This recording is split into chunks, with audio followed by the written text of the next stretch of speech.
वृषभ राशि वालों, आप सभी का बहुत बहुत स्वागत है शिवप्रिया भिंड यूट्यूब चैनल में। बंधुओं, भूत प्रेत, तंत्र मंत्र, टोना टोटका या किसी प्रकार की तांत्रिक क्रिया सब कुछ मिटा देती है यह एक गुप्त चीज। बस इसे हमेशा अपने साथ रखना दुनिया का सबसे बड़ा रक्षा कवच है यह। और जिस दिन से आप इसे अपने साथ रखना शुरू करेंगे उसी दिन से इसका प्रभाव अपने जीवन में आप महसूस करेंगे, इस बात का हम वादा करते हैं। तो जयकारा बोलो माता रानी का, जगत माई महामाई माँ भद्रकाली की जय बोलो, माता रानी के सांचे दरबार की जय बोलो। बंधुओं, बड़े ही भाग्यशाली होते हैं वो लोग जिन्हें कोई राह दिखाने वाला होता है, तकलीफों से बाहर निकालने में मदद करने वाला होता है। वरना आज का युग केवल भटकाव का युग है, मानसिक पीड़ाओं, परेशानियों, बेरोजगारी, तकलीफों का युग है। आज के समय में कोई किसी की नहीं सुनना चाहता, सबके पास अपनी एक कहानी है और हर एक आगे बढ़ने वाले की टांग खींचने के लिए सैकड़ों लोग उसके पीछे लगे हुए हैं। और ऐसे में आप जैसे सीधे और सच्चे लोग पिस जाते हैं। सब कुछ सही होने के बाद भी आपको अपना हक कभी नहीं मिल पाता है। छोटी छोटी खुशियों और छोटी छोटी जरूरतों को भी आपको मारना पड़ता है। हमेशा अपने मन को मारकर ही आपने अब तक जीवन जिया है, लेकिन अब समय बदलाव का है। आप इसे कह सकते हैं कि माता रानी की, माँ भद्रकाली की विशेष कृपा आपके पास आ चुकी है। तभी आज का यह हम विशेष कार्यक्रम माता रानी के आदेश से उनकी अनुभूतियों के आधार पर लेकर आए हैं। क्योंकि अगर कहीं बीमारी है तो उसका इलाज होना बहुत आवश्यक है। आप जैसे सीधे, सच्चे और साफ हृदय के इंसान यदि पीड़ित और परेशान हैं तो आपकी परेशानियों का समाधान होना अत्यंत आवश्यक है। यही धर्म है। इसीलिए अर्जुन जैसे साफ और पवित्र इंसान का साथ देने के लिए स्वयं भगवान श्री कृष्ण युद्ध क्षेत्र में चले आए और अर्जुन के सारथी बनकर उनका मार्गदर्शन किया। वह भगवान श्री कृष्ण की लड़ाई नहीं थी। भगवान श्री कृष्ण को तो किसी से लेना देना ही नहीं था, लेकिन फिर भी उन्होंने साफ हृदय के इंसान का साथ दिया। तो इसी प्रकार आज आपका साथ देने के लिए माता रानी की अनुभूतियों के आधार पर यह विशेष कार्यक्रम लेकर हम आए हैं। बंधुओं, एक बात याद रखना कि जिंदगियां बदलती जरूर हैं, कभी भी समय एक जैसा नहीं रहता है। और जब जिंदगी बदलती है तो उसे बदलने के लिए कहीं ना कहीं से किसी न किसी प्रकार की प्रेरणा, किसी न किसी प्रकार का इशारा अवश्य ही प्राप्त होता है। अब जो समझदार लोग होते हैं वे उन इशारों और संकेतों को समझ लेते हैं और उन्हें अपने जीवन में इस्तेमाल करके, प्रयोग करके जीवन को बदल डालते हैं। और जो मूर्ख होते हैं वे बस कुतर्क और फिजूल की बातों को अपने दिमाग में घुमाते रहते हैं और कुछ भी नहीं समझ पाते हैं। जीवन भर बस धक्के खाते रहते हैं, रोते रहते हैं और बस यही कहते रहते हैं कि दुनिया में अच्छाई, भगवान, भक्ति जैसा कुछ भी नहीं है, केवल और केवल परेशानियां हैं, यानी अपना दुखड़ा रोते रहते हैं। बंधु, हम आपको यकीन दिलाते हैं कि इस कार्यक्रम को यदि आपने अंत तक देख लिया तो निश्चित तौर पर आपके जीवन में कल से ही बदलाव आने शुरू हो जाएंगे। क्योंकि हम न केवल आपको इस एक गुप्त महाशक्तिशाली रक्षा कवच तंत्र के बारे में बताएंगे, बल्कि साथ ही साथ आपको बहुत सारी ऐसी बातें भी बताएंगे जिन्हें आपको अपने जीवन में प्रतिदिन के कार्यों में शामिल कर लेना चाहिए। यदि आप उन चीजों को अपने साथ शामिल रखेंगे अपने कार्यों में तो आपके साथ रातों रात परिवर्तन होना शुरू हो जाएगा। जी हाँ बंधुओं, याद रखना कि आप अपने पूरी जीवन शैली में कहीं ना कहीं किसी न किसी प्रकार की कोई ना कोई गलतियां तो अवश्य कर ही रहे हैं। बस फर्क इतना है कि आप उन्हें समझ नहीं पा रहे हैं और इसमें आपकी भूल नहीं है, यह मानव का स्वभाव है। मानव कभी भी अपनी गलती नहीं देख पाता है। जैसे कि आंख में जो काजल लगा रहता है वह उस आंख को कभी नहीं दिखाई देता, लेकिन दुनिया में सभी लोग उस काजल को देख लेते हैं। बस जिस आंख में वह काजल लगा है उसी आंख को वह काजल नहीं दिखाई देता। ठीक इसी प्रकार इस संसार में किसी भी इंसान को अपनी गलती कभी दिखाई नहीं देती, लेकिन बुद्धिमान और अक्लमंद इंसान जैसे ही कोई गलती बताता है उसे पहचान कर तुरंत उसे सुधार जरूर लेते हैं। और यह गुण आपके अंदर कूट कूट कर भरा हुआ है। तो बस उम्मीद करते हैं हम कि आप हमारी भावनाओं को समझ रहे हैं और हम आपके जीवन में सचमुच में परिवर्तन लाना चाहते हैं और यह हम माता रानी की सेवा समझकर कर रहे हैं। यह भी आप समझ रहे हैं। तो बस इस कार्यक्रम को अंत तक आप जरूर देखेंगे, ऐसा हम अपने मन में विश्वास करके चलते हैं। तो चलिए बंधुओं, आज के इस विशिष्ट और बेहद ही चमत्कारी ज्ञानवर्धक कार्यक्रम की शुरुआत करें। लेकिन इससे पहले माता रानी को याद तो करना ही होगा, क्योंकि बिना महामाई जगत माई के याद किए हुए कोई भी शुभ कार्य पूर्ण हो ही नहीं सकता है। तो चलिए बंधुओं, पूरे भक्ति भाव के साथ मन में माता रानी को याद करते हुए कमेंट बॉक्स में लिख डालिए, एक बार नहीं 3 बार लिखना, जय माँ भद्रकाली कृपा करो। माता रानी निश्चित तौर पर आपकी कृपा करेंगी, आपके ऊपर अपना आशीर्वाद बनाएंगी।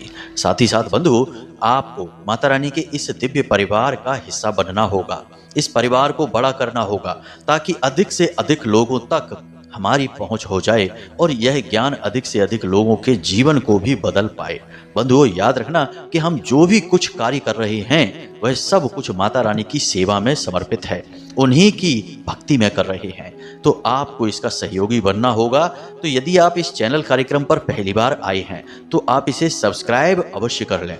बगल में जो सब्सक्राइब का बटन है उसे दबा दें। ऐसा करते ही आप हमारे और माता रानी के इस दिव्य परिवार के सदस्य बन जाएंगे। और यकीन मानिए, हम वादा करते हैं आपसे कि आज आप इस चैनल को सब्सक्राइब करिए और कल से ही अपने जीवन में परिवर्तनों को महसूस करिए। तो चलिए जल्दी से चैनल को सब्सक्राइब करिए, फिर आगे बढ़ते हैं। तो बंधुओं, अब ध्यान से सुनिए, जो हम आपको बताने जा रहे हैं वह पूर्ण रूप से वैदिक और शास्त्रीय पद्धतियों पर आधारित है और हमारे साधना के अपने निजी अनुभवों पर भी आधारित है। तो सबसे पहले बात करते हैं इस प्रकृति के सबसे मूल तत्व की, यानी कि यह संपूर्ण चराचर ब्रह्मांड जिन मूल तत्व से मिलकर बना है उनका नाम है शिव। और शिव के अंदर शक्ति समाहित है जिससे शिव संचालित होते हैं, यानी शिव और शक्ति के मिलन से ही इस ब्रह्मांड का और ऐसे अनंत कोटि ब्रह्मांडों का भी निर्माण हुआ है। अब शिव और शक्ति के मिलन से जो यह ब्रह्मांड बना है, उस ब्रह्मांड में हमारे रहने योग्य सौर मंडल है। और सौर मंडल में हम जिस ग्रह पर रहते हैं उसका नाम पृथ्वी है, भूमि है, धरा है। और इस धरा पर हम जिन चीजों को भी अपने आसपास देखते हैं या महसूस करते हैं, जैसे पर्वत, पहाड़, पेड़, जीव जंतु, वायु, जल, अग्नि, ये सभी प्राकृतिक तत्वों से मिलकर बने हुए हैं। यहाँ तक कि हम स्वयं भी इन प्राकृतिक तत्वों से मिलकर बने हुए हैं। तो देखा जाए तो प्रकृति एक होती है और यह 5 प्रकार के तत्वों से मिलकर बनी होती है, जिसके बारे में आप अच्छी तरह से जानते हैं। पृथ्वी, अग्नि, जल, आकाश और वायु। इसी प्रकार हमारे शरीर में जो निर्माण है, प्रक्रिया है, उसके बाद जब हमने अनुभूतियां शुरू की तो हमें 5 इंद्रियां मिली। वैसे इंद्रियां 10 होती हैं, 5 चेतन और 5 अचेतन। जैसे दिशाएं भी 10 होती हैं, 4 चेतन और 6 अचेतन। अब इन सभी दिशाओं में पर्वत, पहाड़, नदियों, जीव जंतुओं और हमारे और आपके अंदर जो ऊर्जा प्रवाहित हो रही है वह शक्ति है, यानी कि भोलेनाथ की शक्ति।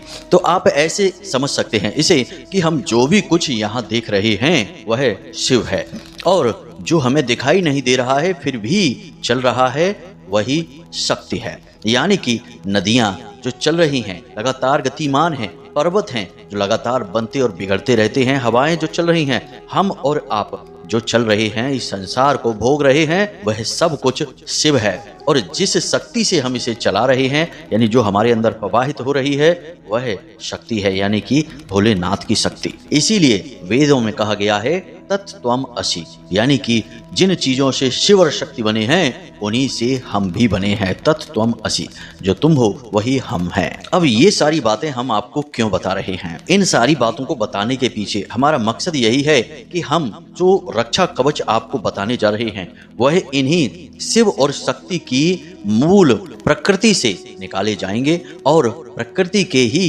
5 तत्व इसमें समाहित होंगे। यानी यह एक ऐसा रक्षा कवच होने जा रहा है जो दुनिया का सबसे शक्तिशाली रक्षा कवच होगा।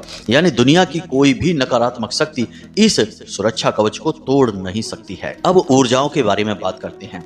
हमने कई बार आपको अपने पिछले कार्यक्रमों में भी कहा है कि सकारात्मक ऊर्जाएं, नकारात्मक ऊर्जाएं। अब यहाँ पर देखा जाए तो शक्ति है, यानी ऊर्जा मतलब शक्ति। अब शक्ति तो एक ही है, ना वह सकारात्मक है और ना ही वह नकारात्मक है।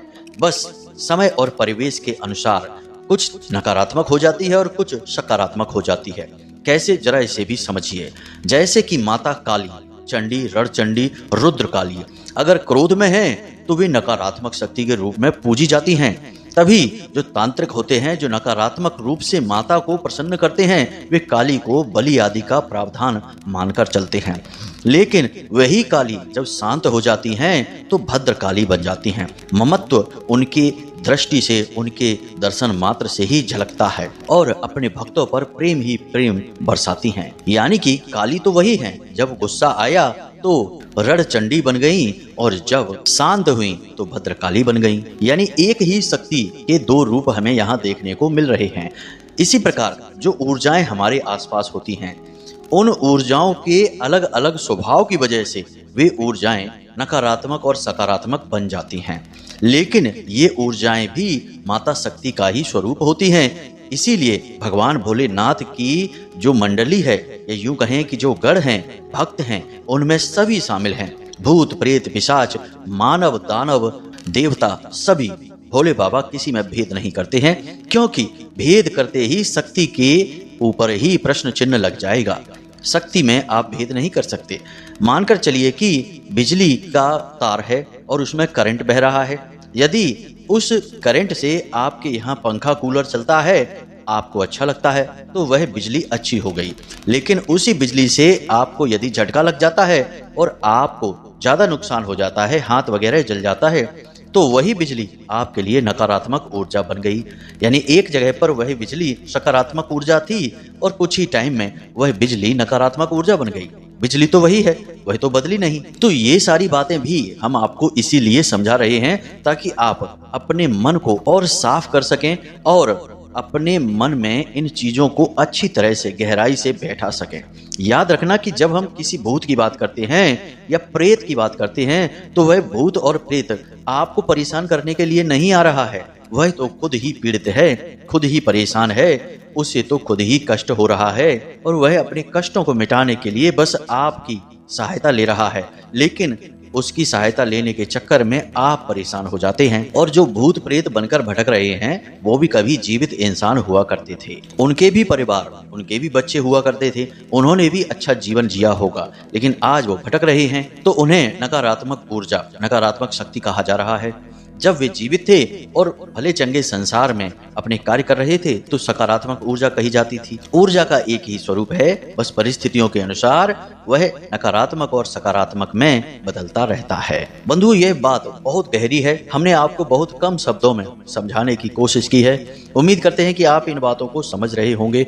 अब हम आगे बढ़ते हैं और आपको बताते हैं उस एक सुरक्षा कवच के बारे में। फिर कुछ जरूरी सावधानियों के बारे में भी चर्चा करेंगे, क्योंकि याद रखना बंधु, जो चीजें जितनी अधिक शक्तिशाली होती हैं, उनके साथ उतनी ही अधिक सावधानियां भी रखनी पड़ती हैं। क्योंकि सीधी सी बात है, अग्नि कितनी शक्तिशाली होती है, सब चीजें जला देती है। अगर आपको उसका प्रयोग करना आता है तो आप उसी अग्नि से भगवान के लिए दीपक जलाएंगे, उसी अग्नि से अपने लिए भोजन बनाएंगे। और यदि आप भूल चूक करेंगे, गलती करेंगे, तो वही अग्नि आपके हाथ को भी जला सकती है, घर को भी जला सकती है। तो बस कोई शक्तिशाली प्रयोग जब हम अपने जीवन में लाते हैं तो वह अग्नि को अपने जीवन में लाने के समान होता है। यानी शक्ति का शुद्ध स्वरूप आपके जीवन में आ जाता है। अब जब शक्ति का स्वरूप आपके जीवन में आएगा तो आपको शक्ति के नियमों का पालन भी करना होगा। इसीलिए हम आपसे कह रहे हैं कि आप सारी बातों को विस्तार से समझना। अब इन बातों से आपको डरने की कोई जरूरत नहीं है। कोई आपको प्रताड़ित नहीं करेगा, ना ही कोई परेशान करेगा। बस होगा यह कि यह प्रयोग निष्फल हो जाएगा, इसके लाभ आपको प्राप्त नहीं होंगे। अब यह कोई नकारात्मक प्रयोग नहीं है, यह पूर्ण रूप से सकारात्मक प्रयोग है और बाबा भोलेनाथ और मां शक्ति पर ही आधारित है। तो यह आपको हानि कुछ नहीं पहुंचाएगा। बस यदि आप इसमें गलती करेंगे, नियमावली को ठीक से नहीं मानेंगे, तो यह प्रयोग निष्फल हो जाएगा। फिर हमारी और आपकी मेहनत भी असफल हो जाएगी।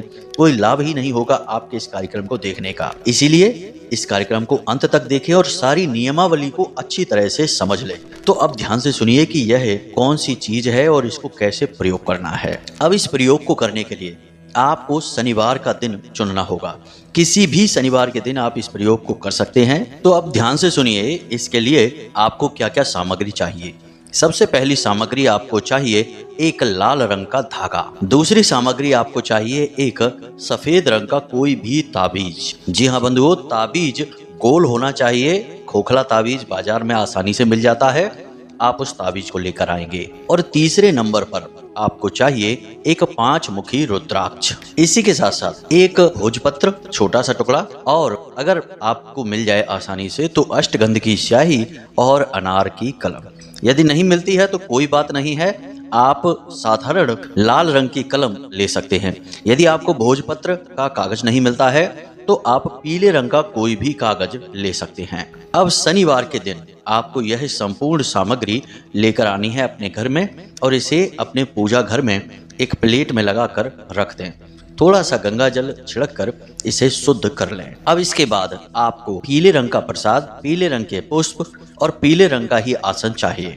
माता बगलामुखी की यदि फोटो आपके घर में पहले से ही है तो आप उसे प्रयोग कर सकते हैं, यदि नहीं है तो आप इसे बाजार से खरीद कर ला सकते हैं। यह आपके घर में होना बेहद आवश्यक है। याद रखना कि वेदों में माँ बगलामुखी की महिमा अनंत है, अपार है। अब माता बगलामुखी की महिमा का आप यहीं से अंदाजा लगा सकते हैं कि जब महाभारत का युद्ध प्रारंभ होने वाला था तो भगवान श्री कृष्ण ने माता बगलामुखी का आवाहन किया था, और अर्जुन समेत 5 पांडवों ने माता बगलामुखी की विशेष आराधना की थी ताकि उन्हें युद्ध में विजय प्राप्त हो जाए। बाद में पांडवों की कुल देवी माता बगलामुखी बनी। अब माता बगलामुखी, जिन्हें हम पीताम्बरा माता भी कहते हैं, ये माता शक्ति का ही स्वरूप है। 10 महाविद्याओं में 8वीं महाविद्या हैं, और इनका विशेष कार्य ही यही है कि ये किसी भी प्रकार की नकारात्मक ऊर्जा को मात्र एक बार के उच्चारण मात्र से ही समाप्त कर देती हैं। जी हाँ बंधुओं, इन्हें स्तंभन की, मारण विद्वेषण की और वशीकरण आदि की देवी माना जाता है। लेकिन ये सात्विक देवी हैं, तांत्रिक देवी नहीं है, और इनका स्वभाव राजसिक है। मतलब कि जो भी भक्त इनकी पूजा करेगा उसे राजसिक सुख तो जीवन में मिलेगा ही मिलेगा, हर हालत में मिलेगा। यानी इनकी सिद्धि राजसिक सिद्धि मानी जाती है। तो अब आप यहाँ से समझ गए हैं कि माता बगलामुखी की आपको आवश्यकता क्यों है। इनके द्वारा ही यह विशेष तंत्र, या यूं कहें कि रक्षा कवच आपका तैयार होने वाला है। तो अब आपको यह क्रिया कब शुरू करनी है? रात्रि में 9 बजे के बाद, और यदि और अच्छे परिणाम आपको चाहिए तो 11 बजे के बाद, क्योंकि माता बगलामुखी का इस धरती पर प्रादुर्भाव रात्रि को 12 बजे हुआ था। ऐसा माना जाता है कि कुरुक्षेत्र में रात्रि को 12 बजे भगवान श्री कृष्ण ने माता का आवाहन किया तो माता उनके सामने प्रकट हुई थी, और फिर पांडवों ने अर्जुन समेत सभी ने मिलकर उनकी विशेष पूजा आराधना की थी। तो 12 बजे का समय रात्रि का इनके लिए प्रादुर्भाव का समय होता है, और इनकी विशेष पूजा आराधना इसी समय पर की जाती है। तो अब यदि आप रात्रि 12 बजे तक नहीं जाग सकते हैं तो कोई बात नहीं है, रात्रि को 11 बजे 9 बजे जब भी चाहें आप कर सकते हैं। रात्रि रात्रि होती है, कोई समस्या नहीं है। लेकिन हम आपको सारे के सारे विषय खुलकर बता रहे हैं, इसीलिए हर बात स्पष्ट बता रहे हैं कि सर्वोत्तम परिणाम आपको कब प्राप्त होंगे। अब आपको क्या करना है? अपने पूजा घर में रात्रि के समय स्नान आदि करने के बाद जाना है। पूरी पवित्रता के साथ आपको पीले रंग का आसन बिछाना है। अपने स्वयं के लिए एक चौकी लगानी है, और उस चौकी पर पीले रंग का वस्त्र बिछाना है, और उसके ऊपर माता की फोटो को स्थापित करना है। फिर आपको हाथ जोड़कर माता से प्रार्थना करनी है। माता का मन ही मन आवाहन करना है। माता से कहना है कि हे माँ, हम आपसे कृपा चाहते हैं, आपकी कृपा से हम अपने जीवन को सरल बनाना चाहते हैं। हमारे जीवन में बहुत कष्ट हैं, परेशानियां हैं, तकलीफें हैं, इनसे मुक्ति चाहते हैं। इसलिए आप हमारी इस पूजा को स्वीकार करें, और यहाँ इस पूजा को स्वीकार करने के लिए उपस्थित भी हों। इस प्रकार आप मन ही मन इस बात को बोलेंगे, 2-3 बार बोलेंगे। फिर आप जल छोड़ेंगे, आचमनी देंगे, दीपक जलाएंगे, माता रानी को प्रसाद चढ़ाएंगे, चंदन लगाएंगे पीले रंग का, पीले पुष्प चढ़ाएंगे, और उसके बाद आप जो पीले रंग का कागज लाए हैं या भोजपत्र लाए हैं उस पर अष्टगंध की स्याही से और अनार की कलम से इस मंत्र को आपको लिख देना है। मंत्र क्या है, जरा इसे ध्यान से सुने, और यह आपके मोबाइल की स्क्रीन पर भी दिखाई दे रहा होगा। ओम ह्लीम बगलामुखी सर्वदुष्टानाम वाचम मुखम पदम स्तंभई जीवाम कीलय बुद्धिम विनाशाय ह्लीम ओम स्वाहा। मंत्र एक बार फिर से ध्यान से सुनिए। ओम ह्लीम बगलामुखी सर्वदुष्टानाम वाचम मुखम पदम स्तंभय जीवाम कीलय बुद्धिम विनाशाय ह्लीम ओम स्वाहा। इस मंत्र को आपको बारीक बारीक अक्षरों में केवल एक बार उस भोजपत्र पर बहुत छोटे से कागज में लिखना है, क्योंकि यह कागज आपको उस ताबीज के अंदर रखना है। तो आप उसी हिसाब से इसका साइज बनाकर फिर उस पर लिख दीजिए। आप हैंड राइटिंग कैसी आती है इसकी चिंता मत करिए, बस आप उस पर लिख दीजिए। अब जो रुद्राक्ष है, धागा है, ताबीज है, और उस ताबीज के अंदर इस कागज को आपने जो मंत्र लिख कर रखा है, उस ताबीज को आपको माता रानी को समर्पित करना है, यानी उनके चरणों में रख देना है। अब आपको रुद्राक्ष की माला से या हल्दी की माला से, अगर बाजार में हल्दी की माला मिल जाए आपको तो वो लेकर आइए, नहीं तो रुद्राक्ष की माला से भी आप कर सकते हैं। इसी मंत्र का आपको एक ही जगह बैठकर कम से कम 3 माला, अधिक से अधिक 9 माला, जी हाँ बंधुओं, इतना आपको मंत्रोच्चारण वहां बैठकर आपको करना है। इसमें समय लग सकता है क्योंकि यह मंत्र बड़ा है, 36 अक्षरी मंत्र है, माता का अंक भी 36 ही है। तो आप इसकी 3 माला तो कर ही लें कम से कम, तभी यह प्रयोग कामयाब होगा। अब 3 माला आप इस मंत्र की जाप जब तक करेंगे तब तक आपके सामने जो दीपक जल रहा है घी का, गाय के घी का दीपक जलाना है, उस दीपक को बुझने मत देना, और उस दीपक के अंदर आप 2 लौंगे अवश्य डाल दें, यानी 1 लौंग का जोड़ा उस दीपक में डाल दें। बस अब आपका जब माला जाप समाप्त हो जाए तो आप माता रानी का विसर्जन कर दें, यानी कि मंत्र से विसर्जन करना है। अगर आपको मंत्र नहीं आता है तो कोई बात नहीं, बस हाथ जोड़कर माता रानी से निवेदन करना है कि माता रानी, हमने जिस उद्देश्य के लिए आपका आवाहन किया है, आप कृपा करके उस उद्देश्य की पूर्ति करें, हमारे इस रक्षा कवच में अपनी ऊर्जा को समाहित करें, और यदि हमसे किसी प्रकार की भूल चूक, कोई गलती हो जाए तो उसे क्षमा करें। बस इस प्रकार से माता रानी का विसर्जन हो जाएगा, और उसके बाद आप इस सामग्री को माता रानी के चरणों में रखा छोड़ें और अपने बिस्तर पर चले जाएं, यानी सो जाएं। अब इसके लिए नियमावली क्या है कि आपको इस प्रयोग के बारे में किसी को नहीं बताना है। दूसरा कि आप इसे धारण करेंगे, यानी कि उस धागे में पिरोकर इस रुद्राक्ष को और उसी के बगल से इस ताबीज को धारण करेंगे। तो इसे आप छुपा कर रखेंगे, यानी कि यह किसी को दिखना नहीं चाहिए, आपके कपड़ों के अंदर यह छुपा रहेगा। तीसरा कि यह रुद्राक्ष और यह ताबीज खंडित नहीं होना चाहिए, टूट फूट नहीं होनी चाहिए इसमें, और यह अशुद्ध भी नहीं होना चाहिए, यानी कि किसी की शव यात्रा में किसी की मृत्यु हो जाती है, सूतक हो जाता है, पातक हो जाता है, ऐसी स्थिति में इसे ना छुएं। महिलाएं रजस्वला धर्म के समय में इसे बिल्कुल भी स्पर्श ना करें, क्योंकि यदि एक बार यह दूषित हो जाता है तो आपको फिर से इसी प्रक्रिया के द्वारा इसे पुनः निर्माण करना पड़ेगा। अब आपको इसका सर्वोत्तम लाभ लेने के लिए प्रतिदिन यह क्रिया इस सामग्री के साथ करनी है। यानी कैसे, तो जरा इसे समझिए। पहले दिन आप सुबह सोकर जल्दी जागें, सूर्योदय से पहले जाग जाएं, स्नान आदि करने के बाद पूजा घर में जाएं, और जो सामग्री आपने रखी है उस सामग्री को आप धागे में पिरोकर अपने गले में पहन लें। उसके बाद आप दिन भर इसको धारण करके रखें, लेकिन रात्रि के समय इसे पुनः खोलकर फिर से माता रानी के चरणों में समर्पित करें और फिर से 3 माला इस मंत्र का जाप करें। इस क्रिया को आपको लगातार 9 दिनों तक करनी है। जी हाँ बंधुओं, यदि आप 9 दिनों तक लगातार इस क्रिया को कर सकते हैं तब तो यह आपके लिए ब्रह्मास्त्र के समान रक्षा कवच मजबूत हो जाएगा, कोई आपका बाल बांका नहीं कर पाएगा। बाकी इसका परिणाम आपको पहले दिन से ही दिखाई देना शुरू हो जाएगा। जब आप इसे धारण करके अपने काम पर निकलेंगे तो आप चमत्कारी रूप से महसूस करेंगे कि परिस्थितियां अचानक से बदलने लगी हैं, लोग आपके सामने खड़े ही नहीं रह पा रहे हैं, कोई नकारात्मक व्यक्ति आपके सामने ही नहीं आ सकता है, और आपके जीवन में सब कुछ सकारात्मक होना शुरू हो जाएगा, क्योंकि अब स्वयं बाबा भोलेनाथ और माता शक्ति की ऊर्जा आपके साथ चल रही है। अब आपका कोई बाल भी बांका कर भी कैसे सकता है। लेकिन यदि आप 9 दिनों तक इस क्रिया को कर लेते हैं तब आजीवन आपके आसपास रक्षा कवच तैयार हो चुका है, आप बेफिक्र हो जाइए। अब इसकी नियमावली क्या है, इसे आप ध्यान से समझिए। सबसे पहली चीज कि बिना मतलब में झूठ मत बोलना। झूठ और वाचाल लोग हमारे हिंदू सनातनी परंपरा में पसंद नहीं किए जाते हैं, देवी देवता ऐसे स्वभाव को पसंद नहीं करते। दूसरा कि स्वच्छता का विशेष ख्याल रखें, प्रतिदिन स्नान करें, पूजा पाठ अवश्य करें, और स्नान आदि के समय, शौच आदि के समय इस सामग्री को अपने हाथ से ना छुएं। उतार कर यदि इसे रख सकते हैं तो ज्यादा बेहतर होगा। तीसरा कि जुआ, शराब, वेश्यावृत्ति, परस्त्री गमन और नकारात्मक लोगों की संगत, इसे आपको तत्क्षण त्याग करना होगा, तभी यह रक्षा कवच आपके ऊपर कार्य करेगा। और बस इसकी शुद्धता का ख्याल बनाकर रखें, गलत कार्यों को ना करें, जो आपके मन में अच्छी बातें आ रही हैं उनके ख्याल में रहें, ईश्वर का नाम स्मरण करते रहें, जो भी आपके आराध्य हैं उनका नाम, उनका मंत्र और उनके भजन स्मरण करते रहें।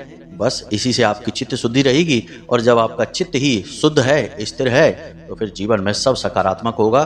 स्वयं भगवान आपके जीवन में वास करने लगेंगे। तो बस यही थी सारी जानकारी जो आपके रक्षा कवच और आपके जीवन के बदलाव के लिए है। उम्मीद करते हैं कि सारी जानकारी आपको अच्छी तरह से समझ में आ गई होगी। यदि नहीं समझ में आई है तो कोई बात नहीं है, आप प्रश्न करके पूछ सकते हैं, या फिर डिस्क्रिप्शन में दिए गए व्हाट्सएप नंबर पर मैसेज करके भी पूछ सकते हैं। जो अति आवश्यक और जरूरी प्रश्न है उनके जवाब हम अवश्य देंगे। बाकी हम माता रानी की साधनाओं सेवाओं में अधिक व्यस्त रहते हैं, तो समय कम मिल पाता है, तो सभी के प्रश्नों के जवाब दे पाना भी संभव नहीं होता है। माता रानी चाहेंगी तो आगे व्यवस्थाएं सारी बनेंगी, तो आपको प्रश्नों के जवाब भी मिलेंगे, आपसे फोन पर बात भी होगी। तो उम्मीद करते हैं कि आप सारी बातें हमारी समझ रहे हैं। इसी के साथ साथ आज के इस वीडियो से विराम लेते हैं। हमेशा हंसते रहिए, मुस्कुराते रहिए, सकारात्मक रहिए, और दिन में एक बार मंदिर हो आया करिए। क्या जाता है, दुनियादारी के सारे कामों में व्यस्त रहते हैं, इसी प्रकार 1 घंटे आधे घंटे के लिए भगवान के घर भी चले जाया करिए। क्योंकि अगर अभी आपके पास भगवान के घर जाने का समय नहीं है, तो एक दिन ऐसा आएगा जब भगवान के दूत जबरदस्ती आपको खींचकर भगवान के घर ले जाएंगे। फिर आपके सारे काम यहीं के यहीं धरे रह जाएंगे, कोई भी नहीं पूछेगा। जी हाँ बंधुओं, तो वह समय आने से पहले भगवान के यहाँ अर्जी लगा लगा कर भगवान के मन को मोह लीजिए, भगवान के प्रेमी बन जाइए। बात यदि अच्छी लगी हो तो प्रेम से बोलिए जय माई की, जय माँ भद्रकाली, जय भोलेनाथ। मिलते हैं अगले ज्ञानवर्धक वीडियो में, तब तक के लिए धन्यवाद। माता रानी आपका कल्याण करें।